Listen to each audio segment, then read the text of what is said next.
A crystal chandelier blazes above a marble ballroom as a Korean woman in a crimson sequined gown grips the torn back of a curvy black maid's uniform, her red lacquered nails frozen midair.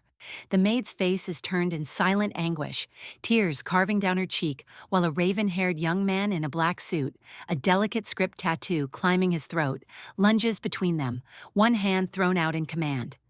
In the blurred background, tuxedoed guests and gowned dignitaries recoil in horrified fascination beneath the golden staircase.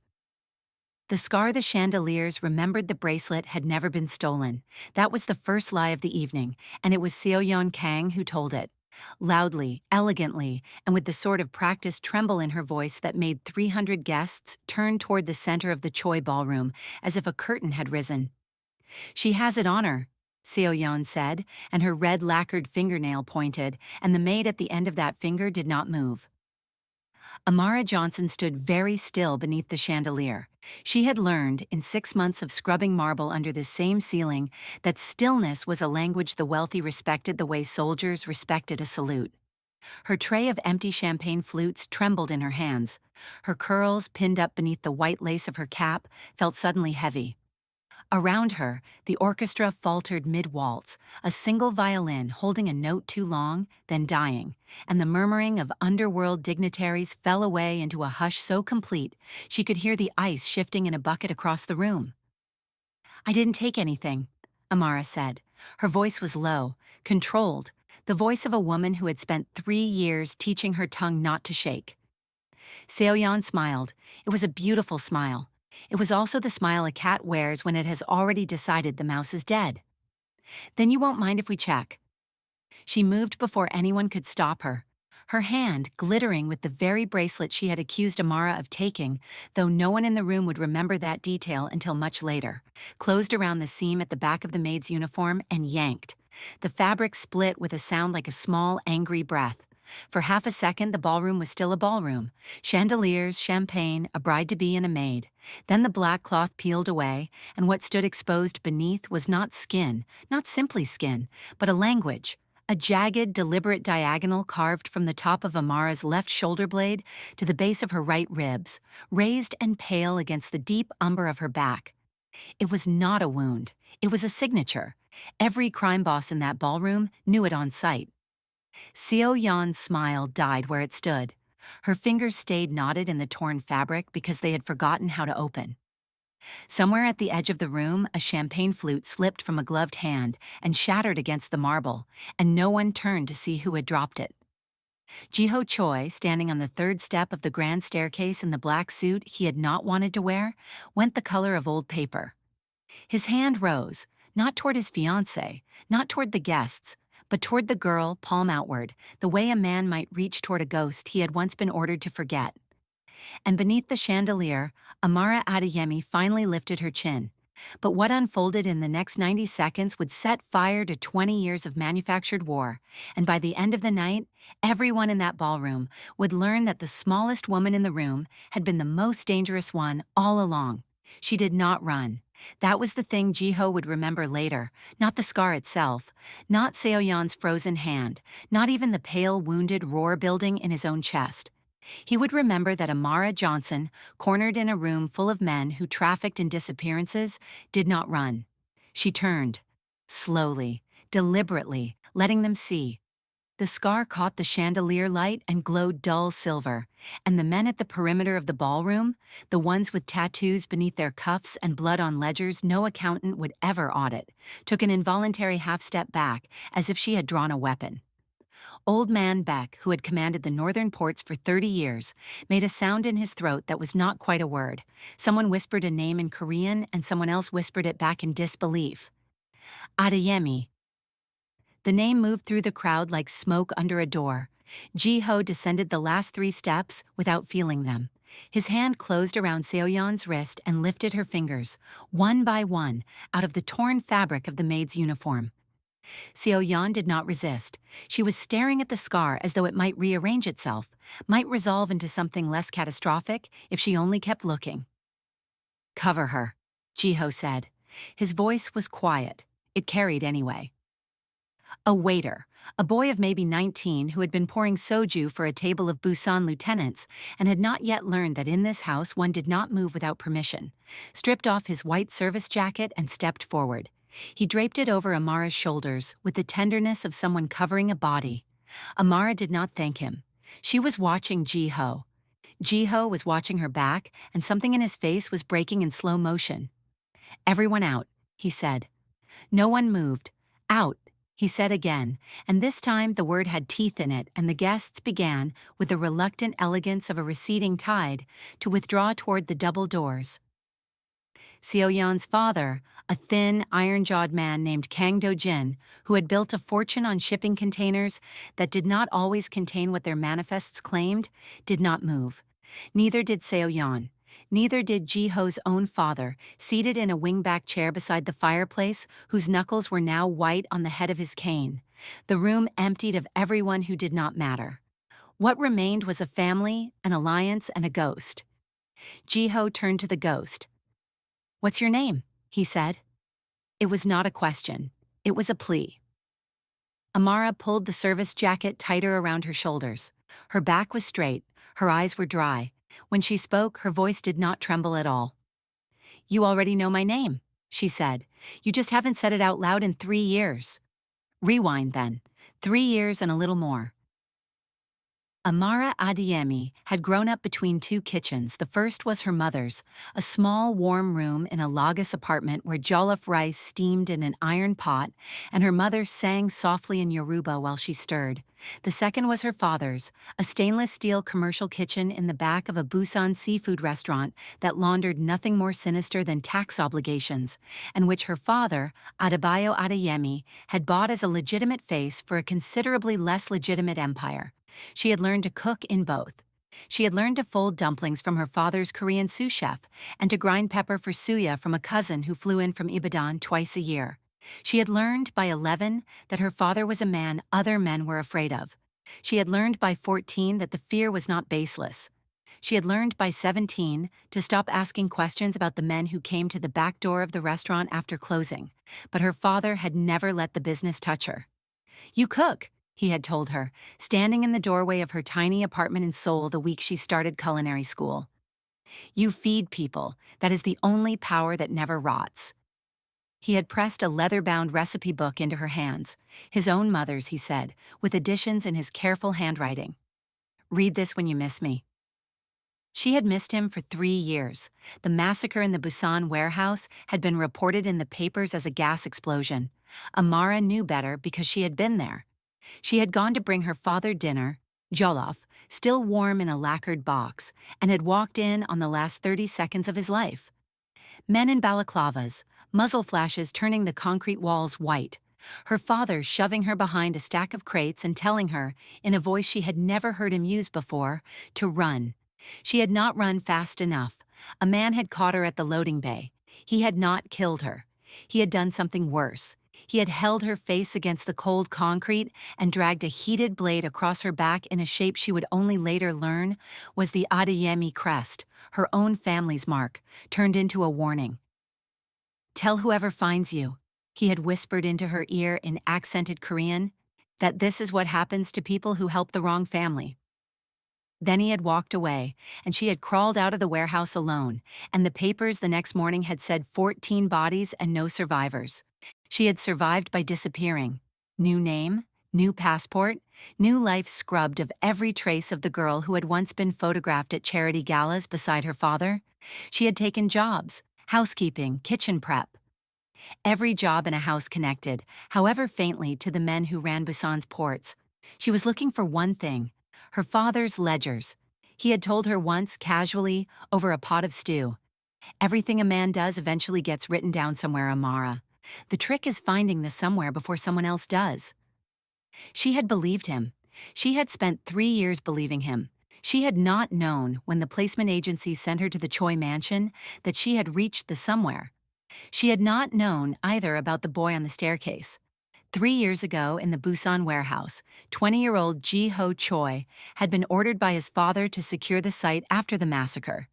He had walked those concrete floors, counting bodies, ticking off names. 14, his father had said. There will be 14. He had found 13. He had walked the perimeter twice, and in the loading bay, half hidden behind a shipping crate, he had found a 14th, a young woman unconscious, bleeding from a fresh brand on her back, her chest rising in shallow, stubborn breaths. He had stared at her for a long time. He had thought about what his father would do if he reported her. He had thought about what kind of man he wanted to be. He had thought about his mother, dead 6 years by then, who had made him promise on the last night of her life to try, just try to be better than the house he had been born into. He had walked away and told his father the count was correct. For 3 years he had carried her face like a second heartbeat.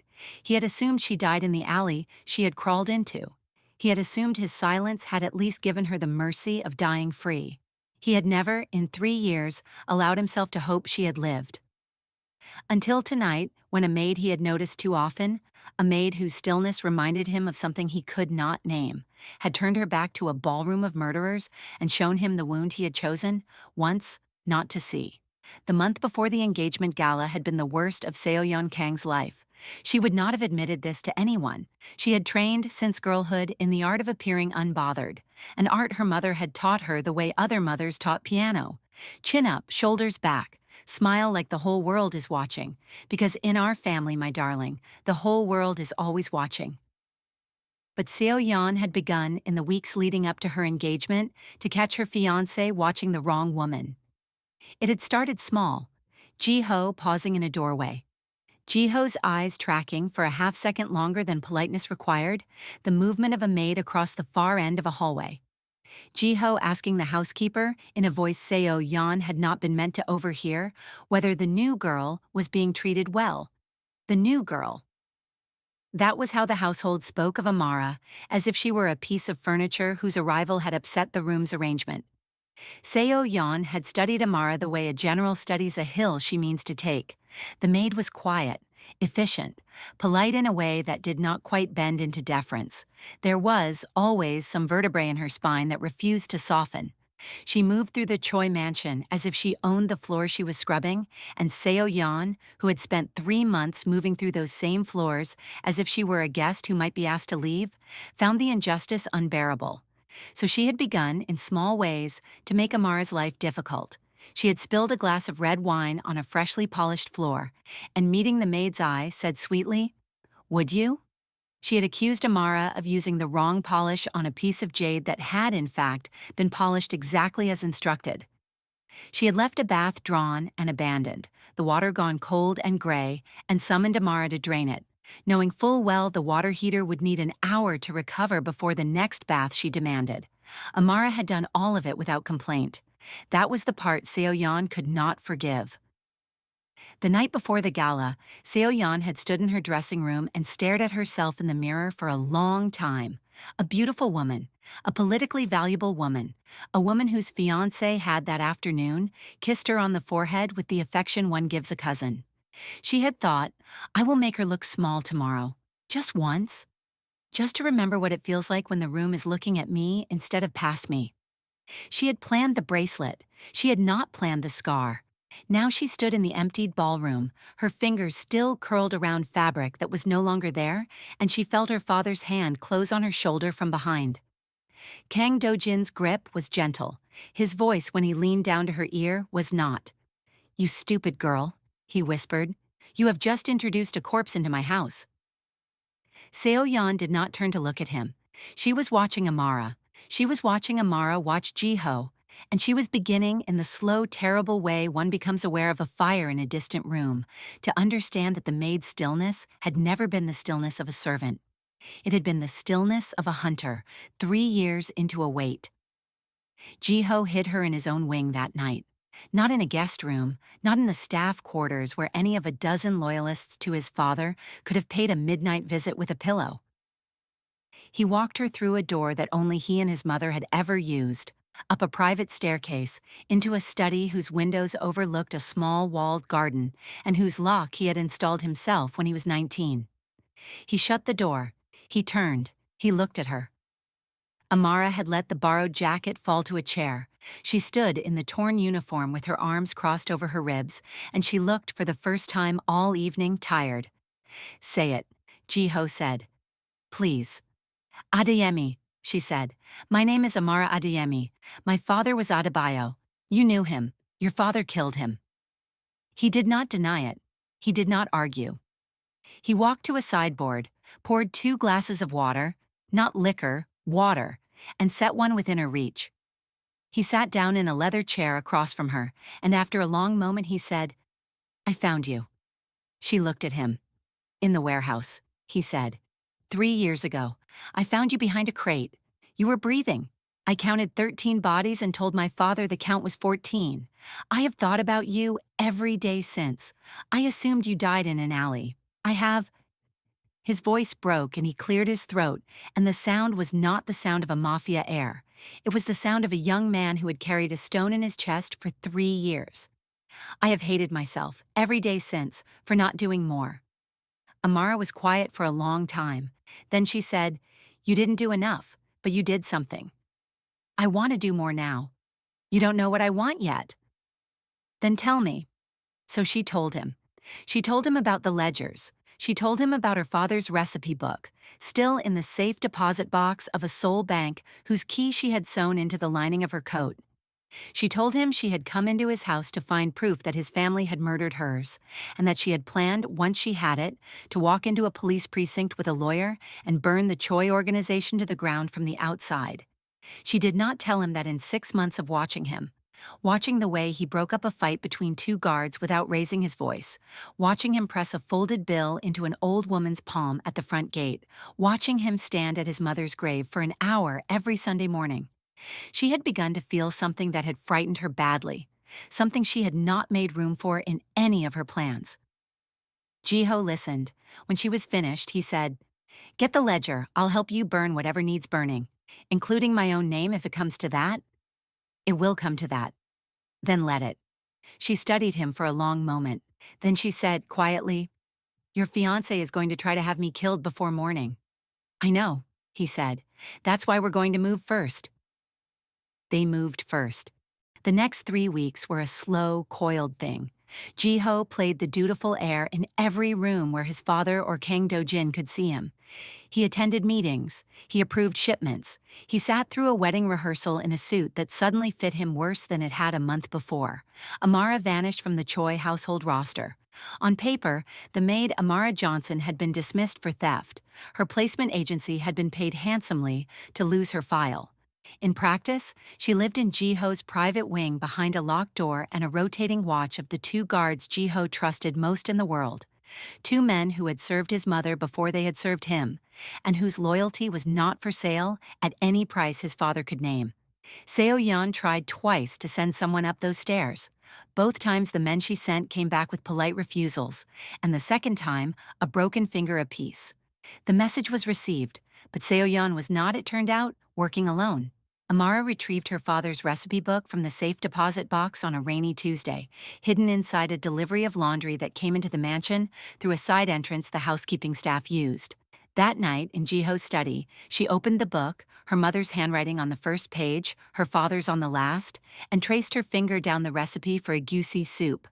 There, tucked between the lines of ingredients, written in a code her father had taught her when she was 8, was the ledger. It took them until dawn to decode it. It named names. It named dates. It named the payments that had moved between the Choi family and a Seoul shipping conglomerate called Hansung Global for the better part of a decade.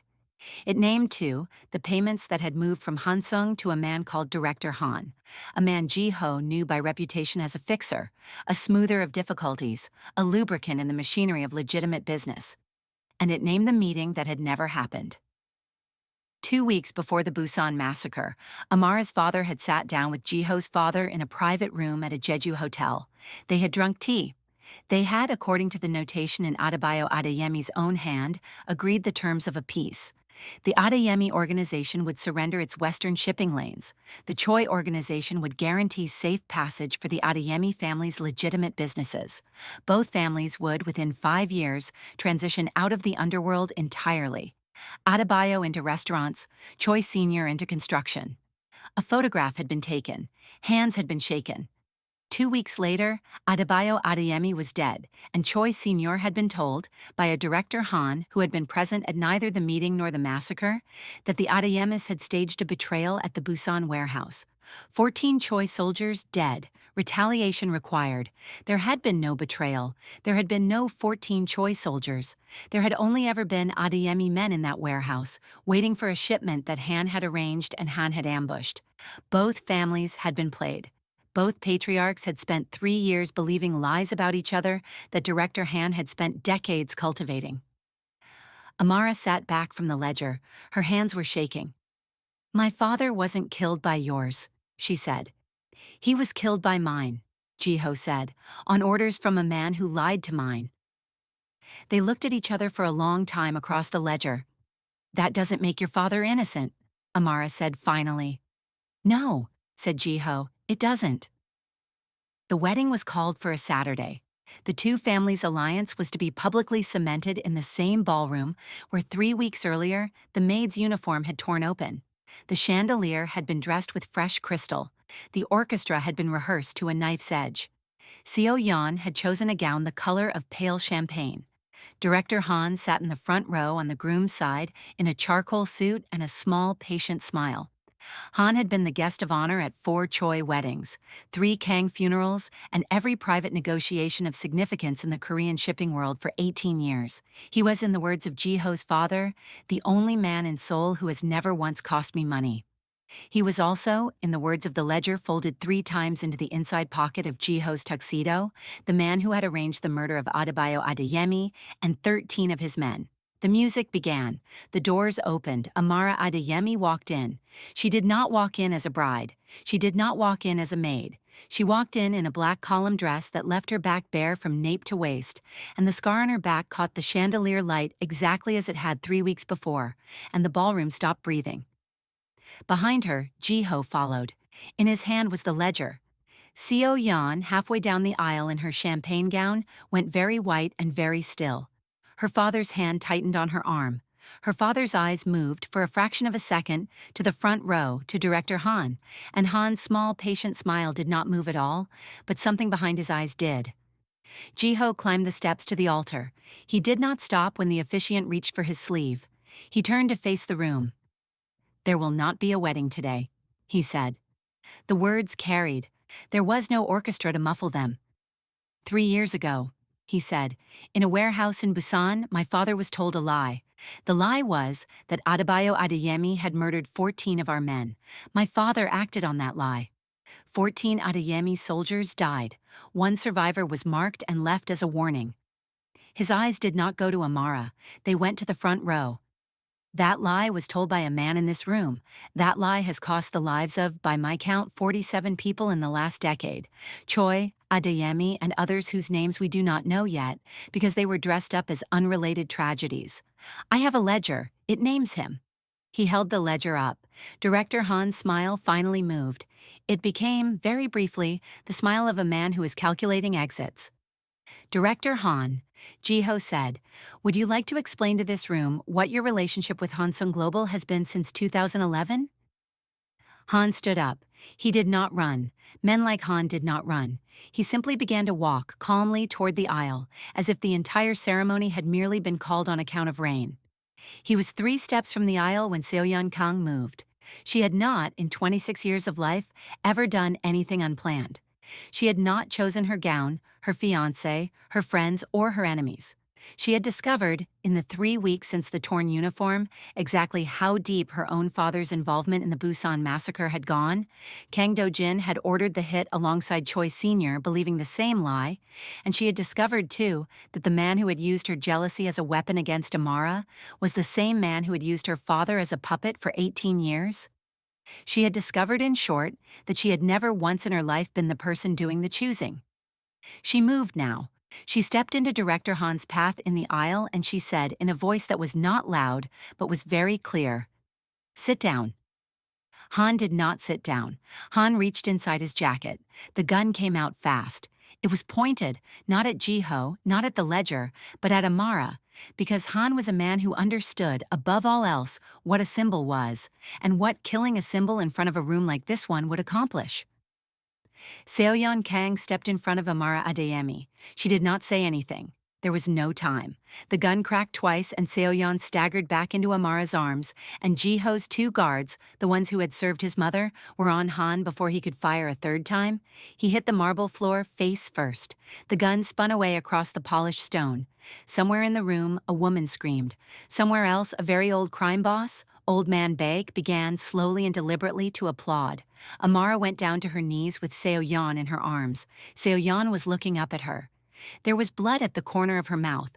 Her lips moved. Amara bent her ear close. "I didn't know," Seoyeon whispered. "About my father, about Han, about any of it. I was small and I was cruel and I didn't know." "I know," Amara said. "Tell them I stopped him." "I will. Tell them I—" Seoyeon's eyes moved unfocused toward the chandelier. "Tell them I chose. Just once. Tell them I chose." "I'll tell them," Amara said. She was crying. She had not expected to cry for this woman. "I'll tell everyone." Seo-yeon's hand found hers, squeezed, and then did not squeeze anymore. They buried her on a hillside outside Seoul 3 days later. Amara stood at the graveside beside Ji-ho. Kang Do-jin stood on the other side of the grave, and when the service ended, he walked alone to Amara and bowed. A deep, formal, unbearable bow, the bow of a man who had ordered the death of her father and had lost his daughter to the consequences. "I do not ask forgiveness," he said. "I only ask that when the ledger is given to the prosecutors, my name be on the list." "It's already on the list," Amara said. He bowed again and walked away and turned himself in that afternoon. Choi Sr. went that evening. Ji-ho drove him. They did not speak in the car. At the precinct, at the door, the old man paused and looked at his son and said, "Your mother told me once that you would grow up to be a better man than I was. I told her that would be a low bar." He almost smiled. She said that was the point. Ji-ho watched his father walk in through the glass doors. He sat in the car for a long time before he drove home. 2 years later, the restaurant was small, 12 tables, a hand-lettered sign in the window in Korean and in English, and, at the bottom, in Yoruba. It sat on a side street in Itaewon, and it did not take reservations, and by 6 in the evening every night the line stretched around the block. Amara stood in the kitchen with her sleeves rolled to her elbows. The scar on her back was covered by a chef's coat now, but she no longer thought of it as hiding. The coat came off sometimes on hot evenings when the ovens ran high, and she had learned that the young cooks she trained looked at the scar the way apprentices look at a master's hands. It was a story. It was hers to tell or not. Ji-ho came in through the back door with a crate of vegetables from the market. He had gained a little weight in 2 years, the healthy kind, the kind that comes from eating well and sleeping through the night. He had grown his hair a little longer. The tattoo on his neck was still there. He had thought about removing it, and then he had decided that some things were meant to be remembered. He set the crate down. He kissed her once on the temple. "Full house," he said. "Full house," she said. At table 7, Old Man Baek was eating his usual, the jollof, with a side of kimchi amara made from her grandmother's recipe. He had, in retirement, become the restaurant's most reliable, regular, and worst tipper. He waved a fork at Ji-ho as he passed. At the corner table, a very old woman in a black hanbok was eating alone. Ji-ho's mother's oldest friend, a woman who had held Ji-ho the day he was born, and who had, in her 90s, taken to eating dinner at Amara's restaurant 3 nights a week, because she said the food tasted like the world she used to believe in. She caught Amara's eye across the room and raised her glass of water in a small, private toast. Amara raised her ladle back. The last of the evening's rice went into the pot, the last of the pepper into the stew. Ji-ho put a hand at the small of Amara's back, over the scar, and she leaned very briefly into him. Outside the window, the line moved forward. Inside, the plates went out. Some wounds do not heal into silence. They heal into a voice, and the voice becomes a table, and the table feeds a city. If this story moved you, take a moment before you scroll away, because somewhere in your life, there is probably a person the room has already decided not to see, and the smallest gift you can give them today is to look. Hit like if Seo Yeon's last choice made you cry. Subscribe to Afro-Korean Tales for more stories about the people the world underestimates until the moment they stop letting it. Share this with someone who has been quiet too long about a truth that deserves to be spoken. And tell us in the comments, if you had spent 3 years hiding a scar the world was afraid of, whose face would you finally want to see at first?